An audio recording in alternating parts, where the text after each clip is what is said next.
నిజానికి ఈరోజు తెలంగాణలో అత్యంత బాధతో విషాదంతో ఎవరైనా బతుకుతున్నారంటే మల్లు బట్టి విక్రమార్క. ప్రజాభవన్లో కూర్చొని కన్నీరు మున్నీరుగా విలపిస్తుంటాడు ఇవాళ ఆయన. రేవంత్ రెడ్డి గారు మీరు ఏమన్నారు? ఆయన గోషి కట్టుకొని గడ్డం పెట్టుకున్న వాళ్ళందరూ కూడా రాజశేఖర రెడ్డి కాలేరు అన్నారు. మరి డైరెక్టే చెప్పొచ్చు కదా మల్లు బట్టి విక్రమార్కకు. ఎన్నిసార్లు అవమానిస్తారు ఆయన మీరు?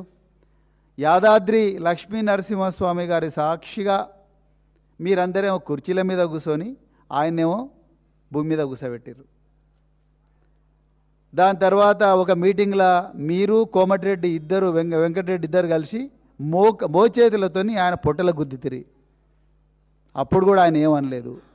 ఇక అది సరిపోదని మళ్ళీ ఇప్పుడు పక్కలో బల్లెంలాగా ఉన్నాడురా బాబు అని చెప్పేసి గోషి కట్టుకున్న వాళ్ళందరూ కూడా రాజశేఖర రెడ్డి కాలేరు అని ఎవరిని అంటున్నారు? మల్లు బట్టి విక్రమార్క అంటున్నారు మీరు. కుల్లా ఇది ఏ మాటకి ఆ మాట. అంటే ఏంది, ఎస్సీలు గోషులు కట్టుకోవద్దా? లేకపోతే ఎస్సీలు మంచి బట్టలు వేసుకోవద్దా?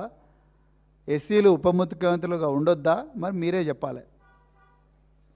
ఇవాళ మేము కూడా అనొచ్చు, సెక్రటరియట్లో 6వ అంతస్తుల ఒక ముఖ్యమంత్రి పీఠం మీద కూర్చున్న వాళ్ళందరూ కేసీఆర్ కాలేరు అని చెప్పి మేము కూడా అనొచ్చు. అంటాం, బరాబర్ అంటాం. కేసీఆర్ గారు ఎక్కడా, మీరెక్కడా? రేవంత్ రెడ్డి గారు. కేసీఆర్ గారు ఒక విజనరీ, మీరు ఒక మెర్సినరీ.